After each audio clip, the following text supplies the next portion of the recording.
लंबे समय तक ये मांग चलती रही।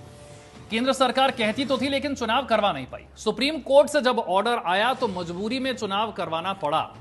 बार बार लोग कहते रहे कि नहीं, स्थिति अभी ठीक नहीं है। उसी तरीके से आज सरकार भले ही चुनी जम्मू कश्मीर की वहां पर है, लेकिन जमीन से जुड़े हुई बातें हों, पुलिस से जुड़ी हुई बातें हों या बाकी तमाम फैसले हों, राज्य सरकार के पास वो एक अधिकार नहीं है जो एक पूर्ण राज्य का दर्जा प्राप्त सरकार के पास होता है। और ये बार बार प्रधानमंत्री भी कह चुके हैं कि पूर्ण राज्य का दर्जा हम वापस करेंगे, लेकिन क्या वजह है कि अब भी ये हो नहीं पा रहा?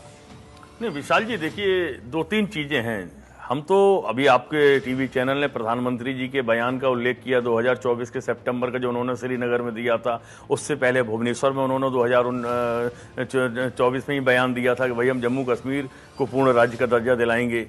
अब प्रश्न ये आता है कि जब वहां चुनाव हो गया, एक लंबे कालखंड के बाद वहां चुनाव हुआ, लोकतंत्र की स्थापना हुई, जनता ने अपना मताधिकार का प्रयोग करके वहां एक सरकार चुन ली। अब उस सरकार को आपने हाथ पैर बांध के बैठा दिया, वो काम कर नहीं सकती है, उसको कोई निर्णय लेने की क्षमता नहीं है, पावर उसके पास है नहीं है, वो किसी के ट्रांसफर पोस्टिंग तक नहीं कर सकते हैं।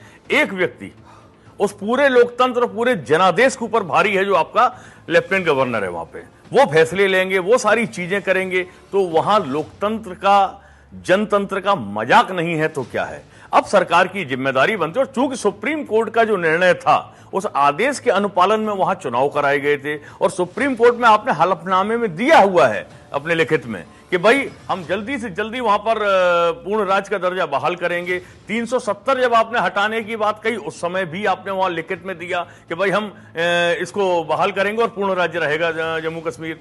अब जो स्थिति बनी है, उस स्थिति में जब वहां सरकार बन चुकी है, तो ये स्टेप मोदी सरकार कब ले रही है उसको स्पष्ट करना चाहिए।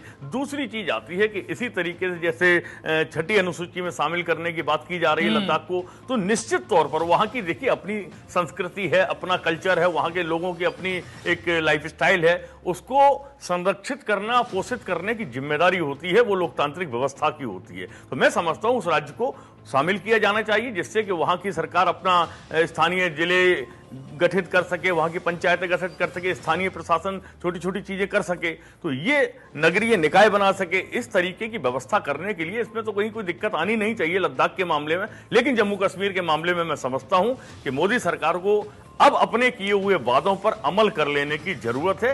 रीजन यही है कि वहां की जनता भी बहुत लंबे समय से लोकतांत्रिक व्यवस्था से विमुख रही है। जो बच्चा छोटा था वो 16-17 साल का हो गया तब उसने कहीं जाके पहला चुनाव देखा है। तो मैं समझता हूं अब सरकार की जिम्मेदारी है कि वहां पूर्ण राज्य का दर्जा बहाल करे, ताकि व्यवस्थाएं बेटर रहें। और एक चीज मैं कहना चाहूंगा, अगर मुझे इजाजत दें आप 15 सेकंड की इजाजत दी कि लेफ्टिनेंट गवर्नर वहां पे और उत्तर प्रदेश में गवर्नर है हमारे यहाँ आनंदीबेन पटेल।